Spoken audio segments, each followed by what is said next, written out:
इस समय हर तरफ जो चर्चा है वो सोनम रघुवंशी और राजा रघुवंशी के केस की है। फिलहाल सोनम रघुवंशी अब पुलिस की गिरफ्त में है, लेकिन सबसे बड़ा सवाल ये है कि आजकल आखिर नौजवान जो नए कपल्स हैं, जो नए युवक युवतियां हैं, आखिर इनको हो क्या गया है। आखिर इस तरह के समाचार क्यों सुनने को मिल रहे हैं कि मुस्कान ने अपने पति को मार के ड्रम में भर दिया, सोनम हनीमून मनाने गई अपने पति के साथ, वहाँ अपने प्रेमी के साथ मिलकर उसकी हत्या कर दी, या किसी व्यक्ति ने, पति ने अपनी पत्नी की हत्या कर दी। तो आखिर लगातार समाज में इस तरह की चीज़ें क्यों हो रही हैं, ये एक बड़ा सवाल है। और ये आम लोगों के लिए भी और ख़ास तौर पर माता पिता के लिए भी ये चीज़ अब समझ से परे होती जा रही कि आखिर उनके बच्चों को हो क्या गया है। ये वही बच्चे हैं जो घर में बिल्कुल नॉर्मल तरीके से रहते हैं, एक जैसे सभी के घरों के बच्चे होते हैं वैसे ही ये होते हैं, लेकिन इनके दिमाग में क्या पकता रहता है, क्या चलता रहता है, ये माँ बाप नहीं समझ पाते। यही चूक हो जाती है।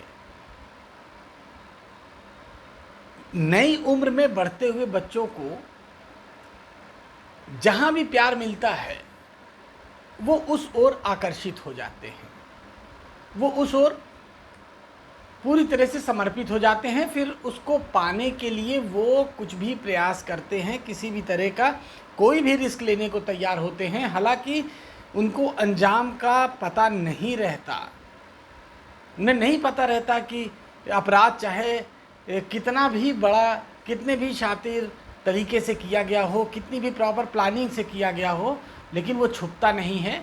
हर बार की तरह कहीं ना कहीं जो अपराधी होता है वो सुराग छोड़ता है। और जैसे मुस्कान पकड़ी गई, जैसे सोनम पकड़ी गई अपने प्रेमी के साथ, उसने अपने पति की हत्या की और एक बहुत ही शातिर तरीके से। आप देखिए किस तरह से शातिराना अंदाज, उसके परिवार, जो सोनम का परिवार है, वो विश्वास नहीं कर पा रहा है। अगर कोई लड़का इस तरह की घटना को अंजाम देता तब तो समझ में आता, लेकिन उनके घर की लड़की, उनके घर की बेटी जिसकी शादी धूमधाम से की, उसने इतने जघन हत्याकांड को अंजाम दे दिया शादी के महज 12 से 13 दिन के बाद, फुल प्रूफ प्लानिंग के साथ। ऐसी प्लानिंग जो घर वाले नहीं सोच सकते। इसीलिए कहा जाता है कि औरतों में आदमियों से ज़्यादा हिम्मत होती है।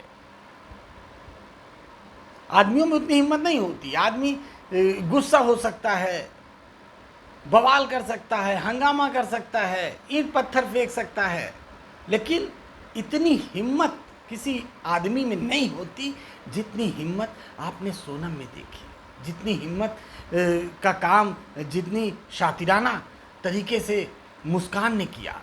इसी तरह हाथरस में जो कांड हुआ था, शबनम ने अपने प्रेमी सलीम के साथ मिलकर अपने परिवार के 7 सदस्यों को मार दिया था। तो ये हिम्मत आदमियों से ज़्यादा इसीलिए कहा जाता है कि औरतों में हिम्मत होती है। आप देखिए, किसी आदमी को आप कहिए कि अपने प्यार के लिए पाकिस्तान चला जाए, वो नहीं जा सकता। गया कौन? एक औरत। या किसी पाकिस्तानी आदमी को कहिए कि अपने प्यार के लिए वो हिंदुस्तान चला आए, बॉर्डर पार करके गलत तरीके से, नहीं जा सकता। आया कौन? सीमा। सचिन की हिम्मत नहीं है कि वहाँ चला जाए, सीमा की हिम्मत थी, वो चली आई। इसे कहते हैं औरत की जो हिम्मत होती है वो किसी भी पुरुष से बहुत ज़्यादा होती है। आखिर क्यों जो शादीशुदा कपल्स हैं वो एक दूसरे के खिलाफ इस तरह का काम कर रहे हैं, एक दूसरे की मर्डर तक कर दे रहे हैं? ये चीज़ परिवार को समझनी चाहिए। परिवार को लगता है कि बड़े घर में शादी हो जाएगी, बड़े घर में बेटी चली जाएगी, लेकिन उससे ज़्यादा ज़रूरी ये है कि वो अपने बच्चों से पूछे कि आखिर वो क्या चाहते हैं, उनकी खुशी किस में है। अगर वो चाहते हैं कि वो सड़क के किसी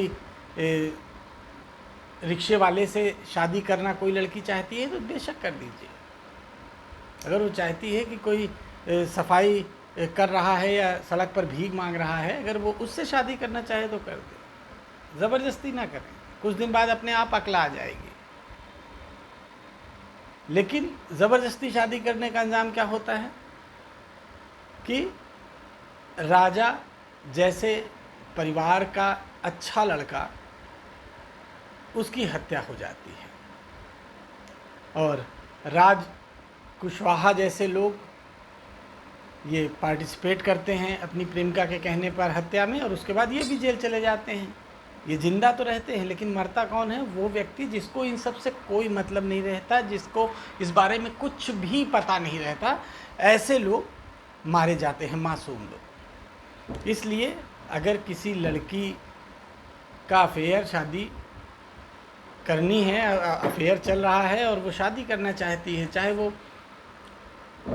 भिखारी से शादी करना चाहे, तो माँ बाप को कर देना चाहिए, और उसके बाद ये कहना चाहिए कि आपकी अपनी जिम्मेदारी है। उसके बाद आप जानिए, मिलकर भीख मांगिए या कुछ भी करिए,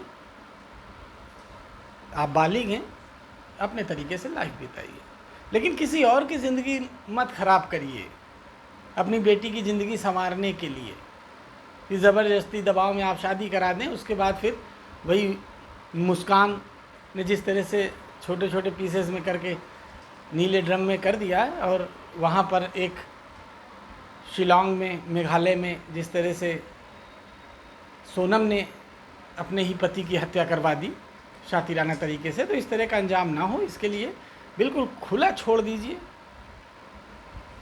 ठीक है, लगाव होता है, लेकिन आप खुला छोड़ दीजिए। अगर कोई लड़की भिखारी से शादी करना चाहती है तो उसको करने दीजिए, साथ में जाकर वो उसके साथ भीख मांगेगी, दोनों साथ साथ भीख मांगेंगे, दो कपल, एक अच्छा संदेश भी जाएगा, ऊंच नीच के दीवार ख़त्म होगी। लेकिन किसी मासूम को शिकार ना बनाएं, ना बनने दें। इसलिए जहाँ भी इस तरह परिवार के साथ समस्या हो, पंडित को कुंडली दिखाएं ना दिखाएं, मैं बार बार यही कहता हूँ कि पंडित को कुंडली दिखाएं या ना दिखाएं, लेकिन अपने परिवार के बच्चों से ज़रूर पूछ लें कि अगर उनका कहीं बाहर कुछ चल रहा है तो उसी हिसाब से काम करें, उनकी खुशी, उनके जज्बात को समझें, और जैसा वो चाहें वैसी शादी कर दें। ना करें तो नमस्ते कर लें, लेकिन राजा जैसे बच्चों की जान मत लें, उनका परिवार मत बिगाड़ें। बहुत बहुत धन्यवाद, थैंक यू। देखते रहिए मेरे साथ सच्ची कहानी। मेरे चैनल को लाइक करिए, सब्सक्राइब करिए, अगर मन करता है, अच्छा लगे, मेरे साथ जुड़े रहें, देखते ज़रूर रहें। बहुत बहुत धन्यवाद।